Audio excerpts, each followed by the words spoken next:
سميعا بصيرا ونشهد أن لا إله إلا الله وحده لا شريك له ونشهد أن سيدنا ومولانا محمدا عبده ورسوله أرسله الله إلى كافة للناس بشيرا ونذيرا وداعيا إلى الله بإذنه وسراجا منيرا أما بعد فقال الله تبارك وتعالى في القرآن المجيد أعوذ بالله من الشيطان الرجيم بسم الله الرحمن الرحيم والعصر إن الإنسان لفي خسر إلا الذين آمنوا وعملوا الصالحات وتواصوا بالحق وتواصوا بالصبر. وقال النبي صلى الله عليه وسلم الناس كلهم هالكون إلا العالمون والعالمون كلهم هالكون إلا العاملون والعاملون كلهم هالكون إلا المخلصون والمخلصون على خطر عظيم أو كما قال عليه الصلاة والتسليم. محترم بزرگوں، آج کی اس محفل کو دیکھ کر ایک شعر مجھے بھی یاد آ رہا ہے، چونکہ ماحول جب بن جاتا ہے سب کچھ نہ کچھ کہنے پر مجبور ہو جاتے ہیں. کوئی مدہوش ہے، کوئی بے ہوش ہے، کوئی تشنا لب، کوئی مینوش ہے. اس طرح سے سرے میکدہ شیخ جی ذکر جنت سنانا بری بات. دیکھیے آرام فرما رہے ہیں. آج مجھے دعوت دی گئی تھی 14 تاریخ کے پروگرام میں شامل ہونے کی، اور اب 14 تاریخ گزر چکا ہے، وقت گزر چکا ہے. ان حالات میں میری بھی کیا حالت ہوگی آپ محسوس کر سکتے ہیں. لیکن چونکہ میں آ گیا ہوں اور چونکہ عزیزم قاری عمران صاحب میرے گاؤں کے پڑوس میں ایک گاؤں ہے، ان کے کام کو ہم نے دیکھا اور اسی لیے ان کے کام کرنے کے جذبے کو آگے بڑھانے کے لیے میں نے رانچی سے یہاں کا سفر کیا اور میری طبیعت بہت زیادہ ٹھیک نہیں ہونے کے باوجود بھی میں نے یہاں آنا ہی مناسب سمجھا. اور یہ اس لیے کہ کام کرنے والوں کی حوصلہ افزائی ہو سکے. جیسا کہ لوگوں نے اشارہ کیا کہ جامعہ مسرت فاطمہ لیل بنا، جامعہ فاطمہ لیل بنا، یہ تو بچیوں کے بارے میں ہے. اور اس کے بازو میں ہی ہے کہ مبارک انگلش میڈیم اسکول. ابھی اس بات کی محنت چل رہی ہے اور کوشش کی جا رہی ہے. ابھی فاروقی صاحب نے تذکرہ کیا حضرت مولانا سید ارشد مدنی مدد عالی. تو میں ایک بات کہا کرتا ہوں چونکہ جمعیت سے وابستہ ہوں کہ جس وقت ہندوستان میں مغلیہ سلطنت کا دیا بجھ رہا تھا اور آخری لو جل رہا تھا، اس وقت ہمارے اکابر نے اس بات کو محسوس کیا کہ اگر ہمیں ہندوستان میں رہنا ہے تو ہمیں کچھ نہ کچھ تو کرنا ہی ہوگا. اس لیے کہ انگریزوں نے یہاں کی حکومت پر اپنا تسلط جمانے کے ساتھ ساتھ ہی اس پر غور کیا. انگریزوں کے بڑے بڑے مدبر اور مفکر، غور و فکر کرنے والے، ان لوگوں نے کہا کہ آخر یہ قوم غلام کیوں نہیں ہوتی. اس کی وجہ بتلایا. آج کل ایک لفظ بہت زور شور سے بولا جا رہا ہے، آتم نربھر، خود اعتماد. یا خود کفیل. آتم نربھر اس وقت ہندوستان تھا. تو ہندوستان کے لوگوں کو اپاہج بنانے کے لیے ایک رات کے اندر اس کی زبان کو ختم کر دی گئی اور انگریزوں نے اپنی حکومت میں فارسی زبان کو سرکاری زبان کے درجے سے ہٹا دیا اور لاکھوں انسان بے روزگار ہو گئے اور یہیں سے زوال شروع ہوا. آج ہمارے معاشرے میں جن باتوں کی کمی ہے وہ یہ ہے، ابھی فاروقی صاحب نے ذکر کیا کہ سچر کمیٹی کی رپورٹ ہے. واقعہ کے اعتبار سے اگر آپ دیکھیں، کسی کی رپورٹ ہو نہ ہو، آپ خود رپورٹ تیار کریں. آپ کے محلے میں، آپ کے معاشرے میں، آپ کے سماج میں کتنے لوگ ہیں جو اعلیٰ تعلیم حاصل کر رہے ہیں؟ تعلیم حاصل کر لینا اس کو آج کل کے بھاشا میں ساکشر بولا جاتا ہے. ساکشر اور نرکشر. جس نے لکھ دیا کلام وہ ساکشر بن گیا. وہ پڑھا لکھا نہیں ہو سکتا ہے، وہ ساکشر بن گیا. وہ سرکار کے کھانا پوری کرنے کے لیے ساکشر بن گیا. سگنیچر کر لیا، اب وہ لون لے سکتا ہے. سرکاری مراعات میں کہیں بھی سگنیچر کر سکتا ہے، ڈھیپا دے دے، لیکن پڑھا لکھا نہیں ہو سکتا. اب اس کے بعد میٹرک کے بعد کا نتیجہ دیکھیے کہ محلے میں کتنے بچے میٹرک تک پڑھ رہے تھے اور میٹرک کے بعد کتنے بچے بچے پڑھنے والے. بچیاں کتنی بچی ہیں.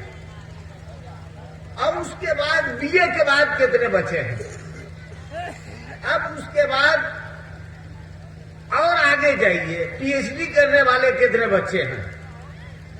کہ کسی بھی فن کو پوری مہارت کے ساتھ اس کو حاصل کرنا، جب ہی اس میں کمال حاصل ہو سکتا ہے. تو بہرحال یہ تو بہت اونچی باتیں ہیں. ان اونچی باتوں میں نہیں جا کر بھی اگر ہم دیکھیں، ایک گزارش آپ سے یہ کرنی ہے کہ یہاں بچوں کا اسکول اور بچیوں کی تعلیم گاہ دونوں ہے. گاڑی کے 2 چکے ہوتے ہیں، 2 پہیا. اگر ایک چکا کو کھول دیا جائے تو گاڑی نہیں چل سکتی. گاڑی وہیں پڑی کی پڑی رہ جائے گی. تو اس طرح سے عورت اور مرد دونوں مل کر سماج کی گاڑی کو، اپنے مذہب کی گاڑی کو، اپنے دین کی گاڑی کو آگے بڑھانا چاہیں گے تو انشاءاللہ بڑی آسانی کے ساتھ آگے بڑھتے ہوئے چلے جائیں گے. اور ان مستورات نے، ان عورتوں نے دنیا ہی میں نہیں، دین کے اعتبار سے بھی آپ تھوڑا سا غور کریں گے. حضور پاک صلی اللہ علیہ وسلم نے حضرت جبریل کو ان کی اصلی حیات میں 2 مرتبہ صرف دیکھا. اصلی شکل میں صرف 2 مرتبہ دیکھا. ساری دنیا کو محیط ان کا جسم، ساری دنیا کو ڈھانکے ہوئے. ایسی حالت میں دیکھنے کے بعد تو انسان کے اندر ظاہر سی بات ہے کہ جس کا منہ پچھم کی طرف ہو اور اس کا سر کا پچھلا حصہ پورب کی طرف سٹا ہوا ہو اور داہنا ہاتھ اتر کی طرف ہو اور بائیں ہاتھ دکن کی طرف ہو اور ساری دنیا کو ڈھانپے ہوا ہو ایک آدمی، تو ایسا دیکھنے کے بعد کیا حالت ہوگی اس آدمی کی؟ آقا صلی اللہ علیہ وسلم بھی تھر تھرا اٹھے، لرز گئے، کڑپنے لگے. اور جب گھر آئے تو اس وقت ایک جملہ آقا نے ارشاد فرمایا، زمیلونی زمیلونی، مجھے کپڑا اڑاؤ، کپڑا اڑاؤ، لپیٹو کپڑے میں. اور دوسری جگہ اللہ نے کہا یا ایھا المزمل. تو زمیلونی زمیلونی ایک جملہ ہے. اس وقت ماں خدیجہ الکبریٰ رضی اللہ تعالی عنہا ورقہ ابن نوفل کے پاس لے. اور اس وقت جو جملہ حضرت خدیجہ الکبریٰ رضی اللہ تعالی عنہ نے ارشاد فرمایا کہ آپ کو اللہ ہلاک نہیں کر سکتا، آپ غریبوں کے ماوا ہیں، یتیموں کے ملجا ہیں، آپ سچے ہیں، صادق الامین ہیں. اور اس وقت اطمینان دلایا آپ نے، اور ساری دنیا کے باعث تخلیق کائنات کو اطمینان دلانے والی کون تھی؟ ایک عورت تھی. اور آگے بڑھیے، یہ تو بہت اونچی چیز. حضرت جابر رضی اللہ تعالیٰ عنہ ایک صحابی، ان کا ایک بچہ 3 سال کا بیمار ہو گیا، اور اسی بیماری کی حالت میں ان کو سفر کی ضرورت پیش آ گئی. چلے سفر میں، بیوی سے کہا کہ بچے کا خیال رکھنا، دوا وغیرہ دیتے رہنا، میں ضروری سفر سے باہر جا رہا ہوں، انشاءاللہ جلدی واپس آؤں گا. چلے گئے سفر میں. ادھر ان کے سفر سے آنے کا وقت ہو گیا، اور اسی تاریخ کو وہ بچہ انتقال کر جاتا. بیوی نے بچے کو گھر کے اندر لٹا دیا، اس کے اوپر چادر ڈال دی. حضرت جابر رضی اللہ تعالیٰ عنہ تشریف لے آئے، سفر سے آ گئے. آتے ہی پوچھا بچہ کیسا ہے؟ کہا اطمینان ہے، اب اطمینان ہے. یہی جملہ تھا، اب اطمینان ہے. اطمینان دلانے کے بعد ان کا ہاتھ دھلوایا، کھانا نکالا، کھانا کھلایا. کھانا کھانے کے بعد کہا کہ ایک مسئلہ تم سے میں پوچھنا چاہتی ہوں، ایک بات میں تم سے پوچھنا چاہتی ہوں. کہا پوچھو. کہا کہ اگر کوئی آدمی اپنی امانت تمہارے پاس رکھوا دے اور ایک معینہ مدت کے بعد اس امانت کو واپس لے لے تو تمہیں تو کھلے گا نہیں؟ کہا نہیں، بالکل نہیں کھلنا چاہیے، اس کو واپس کر دینا چاہیے. کہا اللہ نے ہمیں ایک امانت دیا، ہمارا بچہ جو تھا اللہ کی امانت، اللہ نے اس امانت کو واپس لے لیا. حضرت جابر نے کہا تم نے تو میری آنکھ کھول دی. اور تو یہ بھی ایک عورت تھی. عورتوں کے قصے، جہاں تک عورتوں کے لڑکیوں کے پڑھنے کا مسئلہ ہے، تو عورتوں نے وہ کارہائے نمایاں انجام دیے ہیں کہ دنیا کی ہدایت کے لیے وہ کافی ہو سکتی. یہ باتیں ہیں. آج اگر سماج کے اندر عورتیں، آج دعوت و تبلیغ کے لائن سے لوگ کہتے ہیں کہ مستورات کی جماعت نکالو، عورتوں کو نکالو. اگر عورتوں نے کہہ دیا، کل پرسوں ابھی شادی کا سیزن ہے، ایک صاحب کہنے لگے کہ ہم نیار لانے جا رہے ہیں. ہم بولے نیار کیا ہوتا ہے بھائی بتاؤ تو. ہمارے رانچی کے علاقے میں پتہ نہیں، ڈرگوٹا کے علاقے میں ہوتا ہے یا نہیں.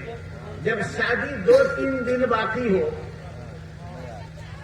تو لڑکا والے لڑکی والے کے یہاں کچھ سامان لے کر جاتے، اس میں 5 ہلدی، ثابت ہلدی بغیر کسی،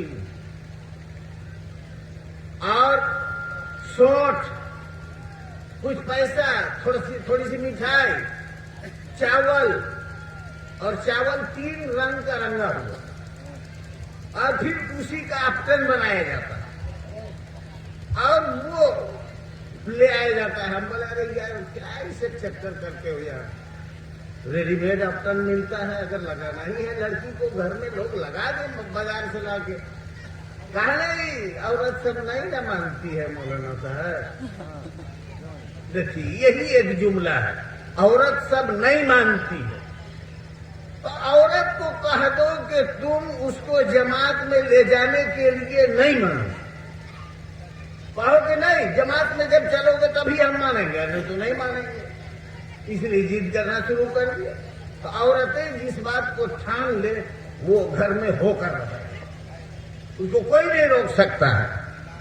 اسی لیے کہا کہ ان کی تعلیم، ان کے اندر ایسی تربیت ڈال دو کہ وہ جو کام بھی کرے تو وہ دین کے مطابق، شریعت کے حکم کے مطابق۔ بہرحال یہ 2-3 باتیں میں نے تمہیدن آپ کے سامنے عرض کر۔ اب میں نے آپ کے سامنے حدیث پاک کا ایک لمبا سا ٹکڑا پیش کیا ہے، اس کے متعلق ذہن میں رکھیے، الناس کلہم ہالکون الا العالمون۔ اب انسان کے بارے میں یہ کہا گیا ہے کہ تمام کے تمام انسان ہلاکت میں پڑنے والے ہیں، گھاٹے میں پڑنے والے ہیں۔ گھاٹا میں کون نہیں پڑے گا؟ جو علم رکھنے والا ہوگا۔ آگے پھر دوسرا جملہ کہا جاتا ہے، والعالمون کلہم ہالکون الا العاملون۔ خالی علم ہو جائے اور ہلاکت سے بچ جائے ایسی بات نہیں، علم پر عمل کرنا ہوگا۔ اب اس کے بعد پھر آگے ایک جملہ کہا، والعاملون کلہم ہالکون الا المخلصون،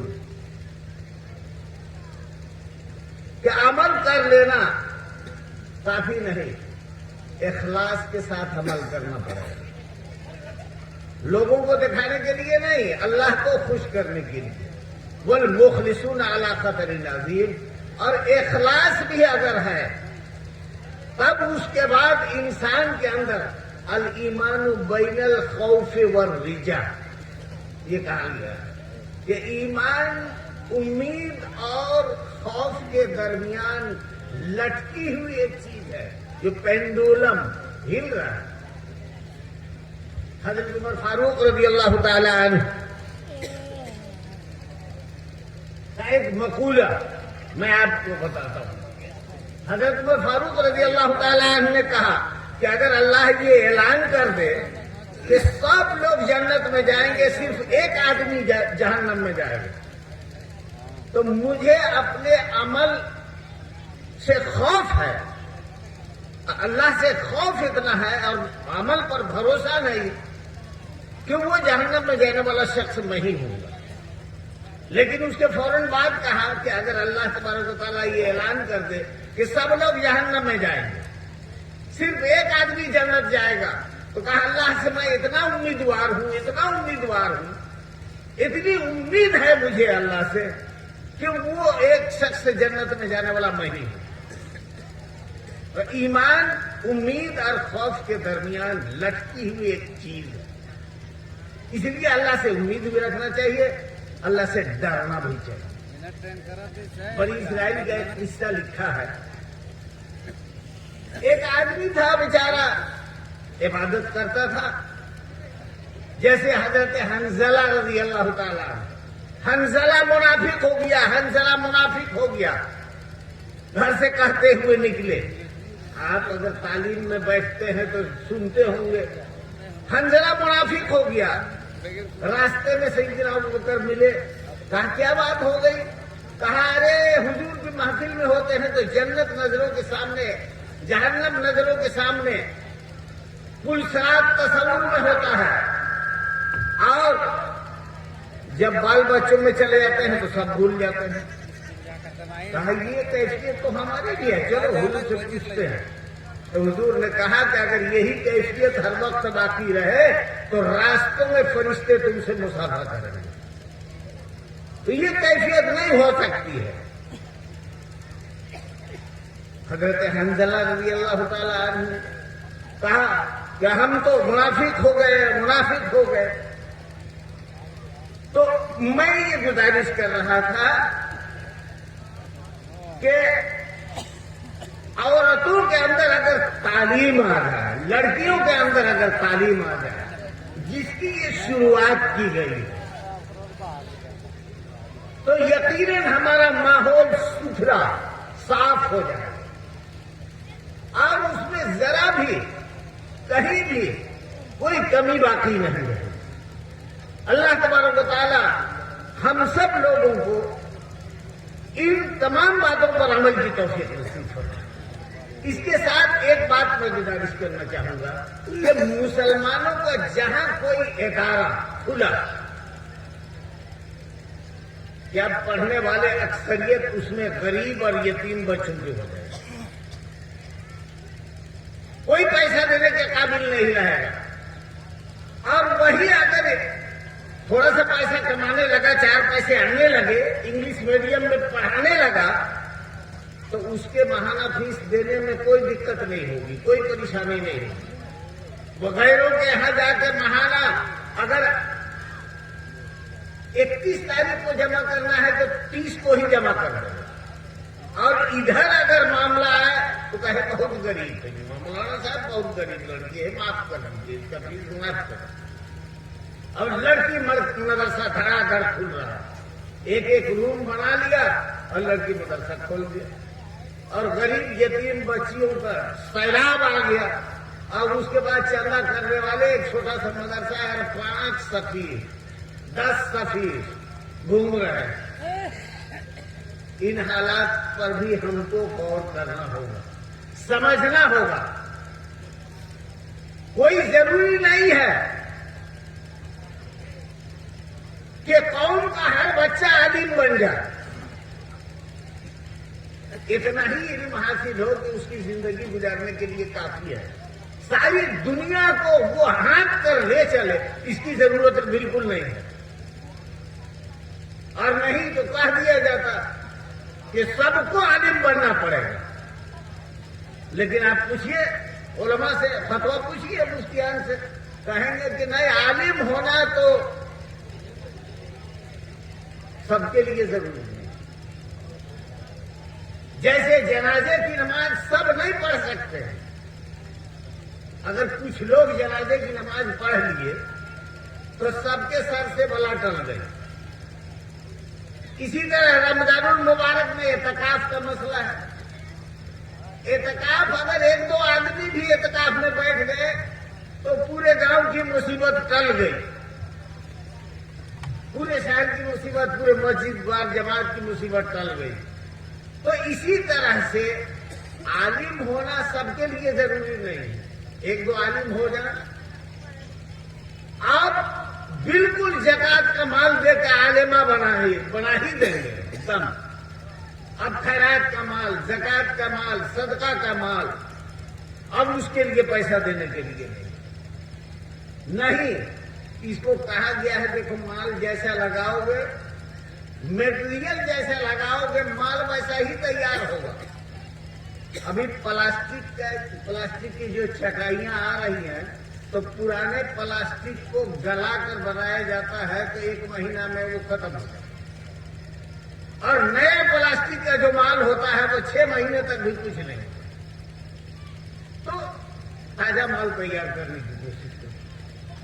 تو میں آپ کے سامنے یہ کہہ رہا تھا کہ کل العالمون حالکون الا العاملون، تمام عالم ہلاکت میں پڑنے والے ہیں، لیکن کون بچے گا؟ جو عمل کرنے والا ہو۔ اب انسان کے بارے میں یہ کہا گیا ہے، اب انسان کو سوچنا ہے کہ انسان کی حقیقت کیا ہے۔ پہلے اس کی ماہیت کو سمجھے، اس کی اصلیت کو سمجھنے کی کوشش کیا جائے کہ یہ ہے کیا۔ اللہ تبارک و تعالیٰ نے کہا ثم خلقنا النطفة علقة فخلقنا العلقة مضغة فخلقنا المضغة عظاما فكسونا العظام لحما ثم انشأناه خلقا آخر فتبارك الله احسن الخالقين۔ اللہ تبارک و تعالیٰ نے اشرف المخلوقات بنایا، سب سے سندر بنایا، لیکن اس کی شروعات کہاں سے کیا؟ ثم خلقنا النطفہ، نطفہ ایک گندا پانی۔ اللہ نے کہا کہ تم کو ہم نے گندے پانی سے پیدا کیا، تو اس کی اصلیت، اس انسان کی اصلیت کیا ہے؟ ایک گندا پانی، اس کے بعد ایک کیچڑ، کل فخار کیچڑ، اب اس کی پیدائش کہاں ہوئی؟ ماں کے پیٹ کے اندر. ماں کے پیٹ کے اندر گندگی کا انبار، ساری گندگیوں کے بیچ میں اس کی نشو نما ہوئی، اس کی پرورش ہوئی. اب اس کے بعد جب وہ باہر آیا تو گندے راستے سے گندگی کے ساتھ واپس آیا. جب رحم مادر میں گیا، جب گندگیوں کے ساتھ گیا. ایک بزرگ راستے میں چلے جا رہے ہیں، دیکھا کہ ایک بادشاہ اتراتا ہوا اکڑتا ہوا چلا آ رہا ہے. تو انہوں نے کہا بھائی ولا تمشی فی الارض مراحا، اکڑ کر کاہے کو چلتا ہے؟ نہ پہاڑ کو تو توڑ سکتا ہے، نہ زمین کو پھاڑ سکتا ہے، کاہے اکڑ کے چلتا ہے؟ وہ بھی بگڑا ہوا انسان، تو مجھے نہیں سمجھتا، میں کون ہوں؟ کہاں جانتا ہوں. تو کون ہے؟ تیری حقیقت یہ ہے کہ گندے پانی سے تو پیدا ہوا ہے، اور جب مرے گا تو سڑ کے ایسا ہو جائے گا کہ سب لوگ ناک بند کر لیں گے. اور بیچ میں جب جوان ہے یا چل پھر رہا ہے تو کتنی گندگی کو اپنے پیٹ کے اندر لے کے گھوم رہا ہے کہ اگر وہ گندگی لوگوں کے سامنے کھل جائے تو کوئی آدمی تم کو دیکھنا پسند نہیں کرے گا. ان حالات میں تو کاہے تو گھمنڈ کرتا ہے؟ گھمنڈ مت کرو. وعباد الرحمن الذین یمشون علی الارض ہونا، ہولے ہولے چلو، آسانی کے ساتھ چلو، اکڑ کر مت چلو. ولا تمشی فی الارض مراحا، اکڑ کر دنیا میں نہیں چلو. تو ان بزرگ نے کہا اکڑ کے کاہے چلتا ہے یار؟ تیری تو یہ حقیقت ہے. تو کہا واقعی آپ نے میری آنکھیں کھول دی. اور ان کی بات بھی جب دل سے نکلی تھی، اللہ والے کی دل سے جو بات نکلتی ہے اثر رکھتی ہے، پر نہیں طاقت پرواز مگر رکھتی ہے. بات دل میں اثر کر گئی. اب اس کے بعد اس کو بھی اپنی حقیقت سمجھ میں آئی. انسان کی اصلیت جب اس کو اپنی اصلیت سمجھ میں آ جائے تو یقیناً بہت سے منازل کو وہ طے کرتا ہوا آگے اپنی اس منزل تک پہنچے گا جہاں پر اس وقت کامیابی ملے گی. اللہ تبارک و تعالیٰ نے ہمیں یہ موقع دیا ہے. اس وقت جو حضرات یہاں تشریف فرما ہے، میں نے پہلے ہی جو شعر پڑھا کہ کوئی مدہوش ہے، کوئی بے ہوش ہے، کوئی تشنا لب کوئی مینوش ہے، اس طرح سے سرے میں کدا شیخ جی ذکر جنت سنانا بری بات ہے. جو لوگ جا چکے وہ تو جا ہی چکے، جو بیٹھے ہیں وہ بھی پادلے ناخواستہ بیٹھے ہیں. پریشانی ہو رہی ہے، تھکاوٹ ہو رہی ہے، زبردستی آنکھوں کو کھول رہے ہیں. ایسی حالت میں میں نہیں سمجھتا ہوں کہ بہت زیادہ دیر تک اس سلسلے کو جاری رکھا ہے. اسی لیے ایک بزرگ نے کہا، خطبہ پڑھنے کے بعد کہا کیا سمجھے؟ کہا کچھ نہیں سمجھے. کہا نہیں سمجھے تو دعا کرو اور چلو. چل دیے. اس کے بعد پھر دوسرا مرتبہ جب تقریر کرنے آئے تو لوگوں نے کہا کہ آج سب لوگ ہم لوگ بولیں گے کہ سمجھ گئے. تب کیا کرے؟ پھر دوسرا دن خطبہ پڑھنے کے بعد بولے سمجھ گئے، تو سب نے کہا سمجھ گئے. تو مولانا صاحب بولے جب سمجھیے گئے تو چلو دعا کرو، اب کیا ضرورت ہے تقریر کرنے کی؟ جب سمجھ ہی گئے بولے یہ تو بڑا چھکا دیے ہم لوگ کو. اب کی دن بولیں گے کچھ بولوے نہیں کریں گے، چپ چاپ رہیں گے، نہ ہاں یا نہ کچھ نہیں کہیں گے. پھر خطبہ پڑھنے کے بعد بولے کہ بھائی کیا سمجھے؟ سب چپ.